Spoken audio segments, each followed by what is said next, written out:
Okay, yesterday we were talking about Tekiah Shofar.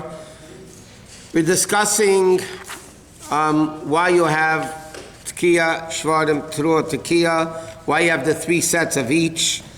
And so therefore, the custom is you blow, and we're discussing the three differences between Tekiyas Meyushav, the sitting Tekiyas and the standing Tekiyas. The ones you blow before Musaf are called Tekiyas Meyushav, the sitting Tekiyas, because everybody's allowed to sit except the blower. Secondly, the custom is you blow it from the shulchan, even though many people, even Tekiyas Mu'umad, also blow from the shulchan, but it doesn't have to be that way.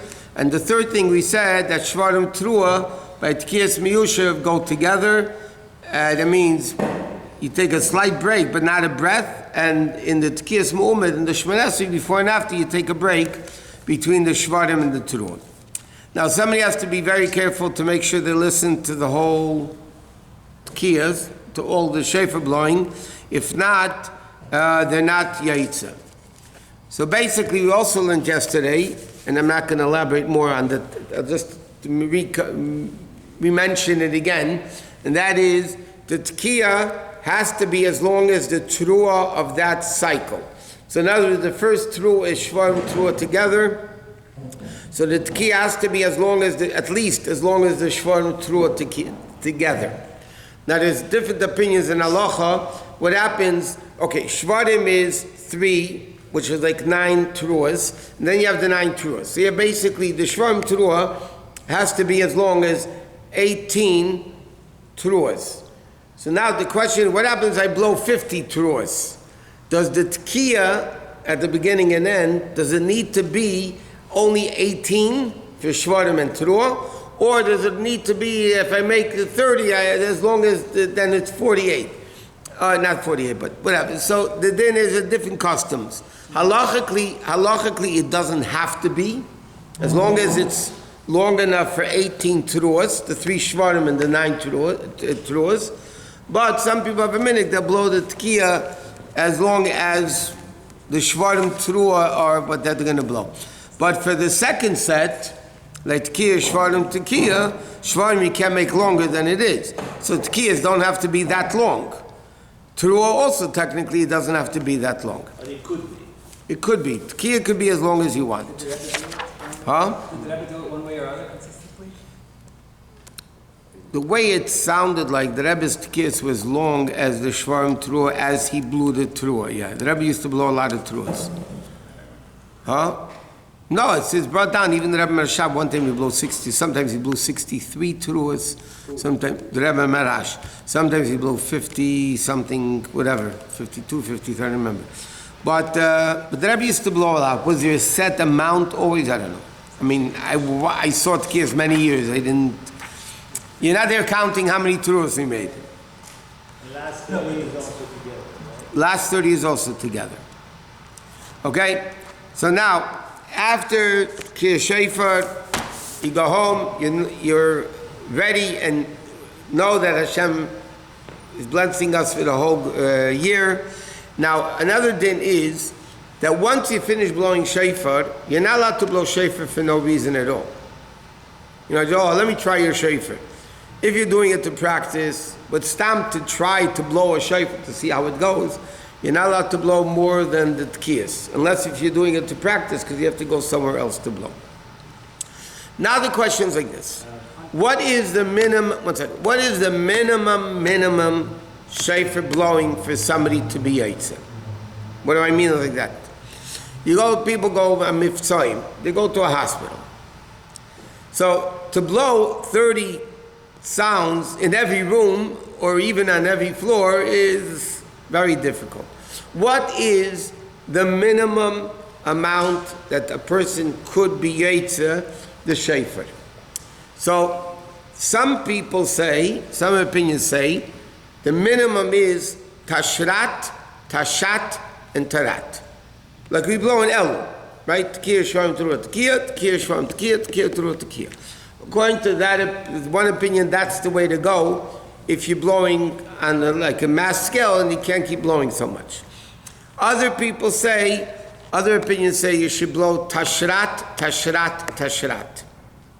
blow the Tekiah Shvam through a Tekiah 3 times.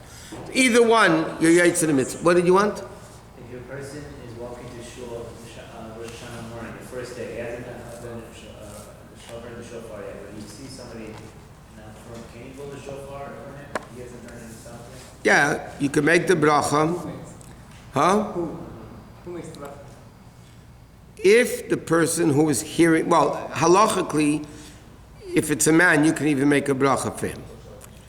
If it's a woman, preferably she should make the bracha. If she can't make the bracha, then you can make the bracha for her. 1 second. 1 second. So now the question is, technically, the guy can blow shofar for the person, having the mind not to be yetzer for himself. So then the other guy should say the bracha. What? It's a good idea. Rosh Hashanah is not supposed to be talking. But why? Because there's a maila of listening to shofar in the shul where there's much more people. So Poskim, they talk about this. Poskim talk that if it's you weren't Tekiah shofar yet, you can make a bracha for the person. And you can even have in mind that you don't want to be Yaitze, and you can still be Meitzi, that person with Tekiah shofar. Even if you make the bracha, by the way, because you're making the bracha for him. If he could make the bracha, in that case, it would be better if he makes it. But if he can't, he can't. Okay. It's enough, Me'ikar Din, Tashrat, Tashat, Tarat, or Tashat, Tashat, Tashat. That's a minimum. Rabbi Tziner writes in his Sefer, Tashrat, Tashat, Tarat. Rabbi Marlow told me many years ago, Tashrat, Tashrat, Tashrat. And he told me why. I don't want to get into it now, because the shaila is a hefsek. Why do you blow all of them? Because there's a hefsek between, if the trua is the real one, then shvarim is a hefsek. If shvarim, then the trua is a hefsek, right? So he told me there's a levush that says that it's only a hefsek for the blower, not for the listeners. So therefore, if you blow tashrat, tashrat, tashrat, for the listeners, there's no hefsek. Do you have to know that? Huh? Do they have to know the cheshbon? You don't have to know anything. I'm just telling you, you could do that cheshbon. What?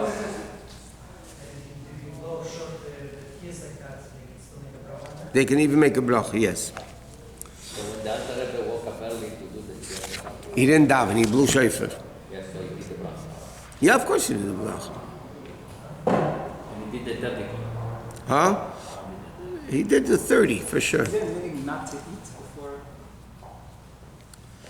Some people have a meaning not to eat before Tekiah shofar, starting from Aleisa Shachar. A shofar is more muktzah on Rosh Hashanah than it is on Shabbos? No. On Shabbos, Rosh Hashanah, it's not muktzah. Shabbos, it's muktzah, because you're not allowed to blow. Shabbos with tzirich mukimah, you could, if you need a place, you could move it? It's machlekes. Not so simple. What? If you don't eat anything until you hear the shofar, you're busy until you finish davening. You fasted after the day. First of all, many people say you could drink. Secondly, Rosh Hashanah day you're allowed to fast. If it's a klish of machter iser, you can move it for the place. If it's kelish malach delisa, the shaza came. It's a muktzah machzon kiss. You're not going to use a shofar if it's okay. It depends what type of shofar. Okay, it depends what type of shofar it is. That's a different issue. What? I didn't hear you. Some drink, some don't drink. I've never played. What? Hard liquor or? There's a story in the Rebbe Rashab's time.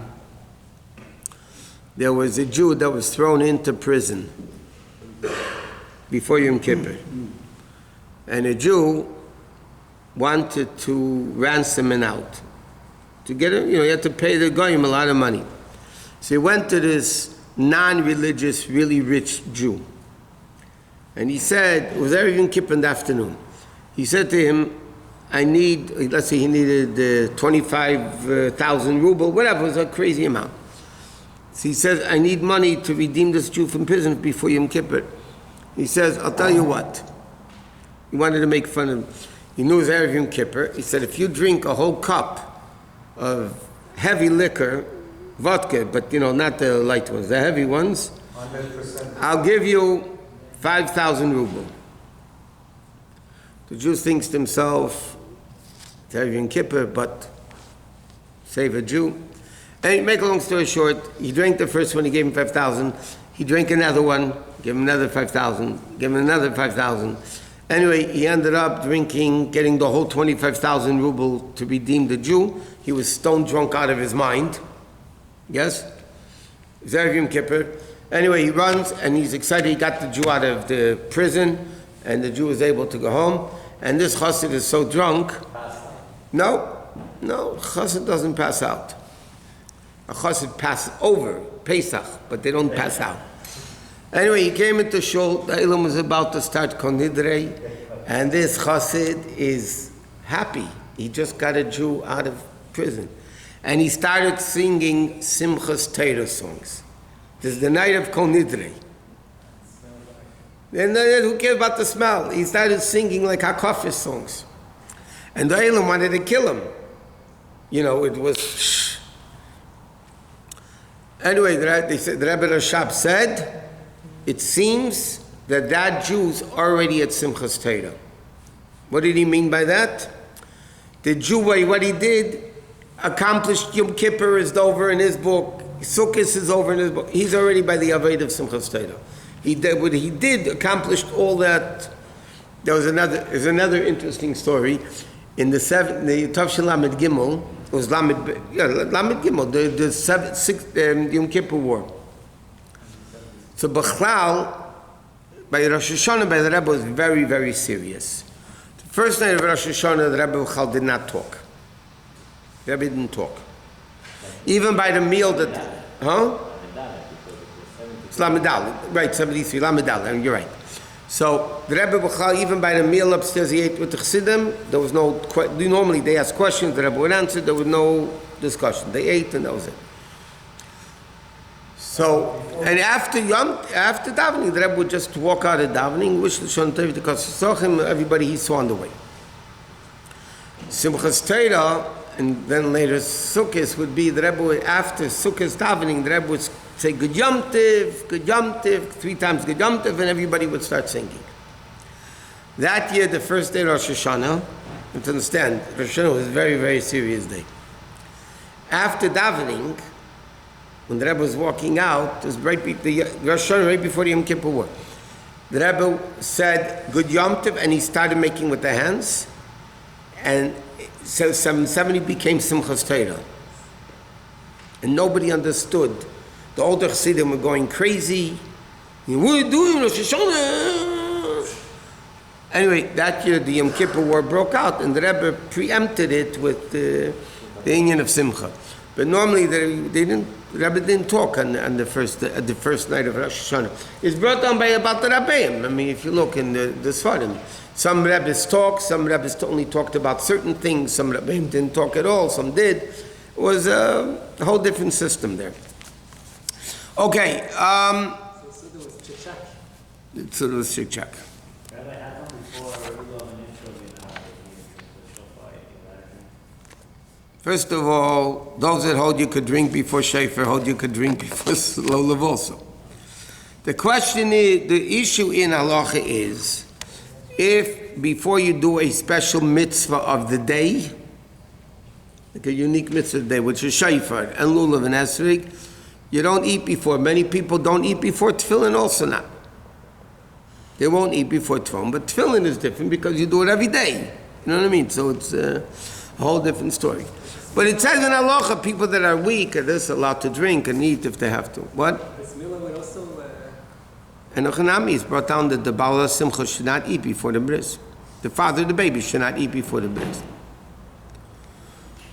So that's, but the Moshe, if it's Rosh Hashanah, Shabbos, there's no Shofar, then you could. Like if you do every Shabbos. What?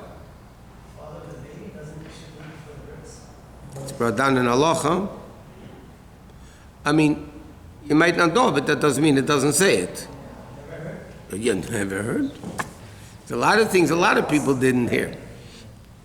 Okay, anyway. So the rest of the day, you're supposed to say, what? No, we're not talking about it. If the bris is in the morning, you don't need that bris.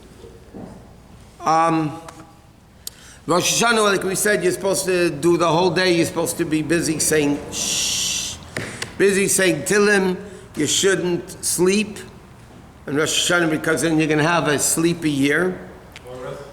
Huh? Or rest. Oh, I like that, yeah. You have a sleepy mazel. It says not a rest. You have a sleepy mazel. Shliisha mazolei, the Alter Rebbe says in Shulchan Aruch that the mazel shouldn't. But Better than a sleepy mind. no, but there's a story with Grainim, the Mashpia in Lubavitch. The Rebbe Rashab used to say very long Maimorim on Rosh Hashanah. And these guys didn't sleep the night of Rosh Hashanah. These guys were up straight, you know, they didn't. So at Rosh, I mean, the day of Rosh Hashanah, he lay down before the Maimon. So somebody came to him and said, Reb Grainim, you're going to have a sleepy year. He said, it's better a sleepy year than a sleepy Maimon. It's better to have a sleepy year, not a sleepy Maimon. כי מחד שינצון המייסה מים מחד ביבל מים קים שבלג על תרע וחנן מקשה אמר לא זוגר ברוך הוא זת סופי כחיבל המתור מצר שנאמר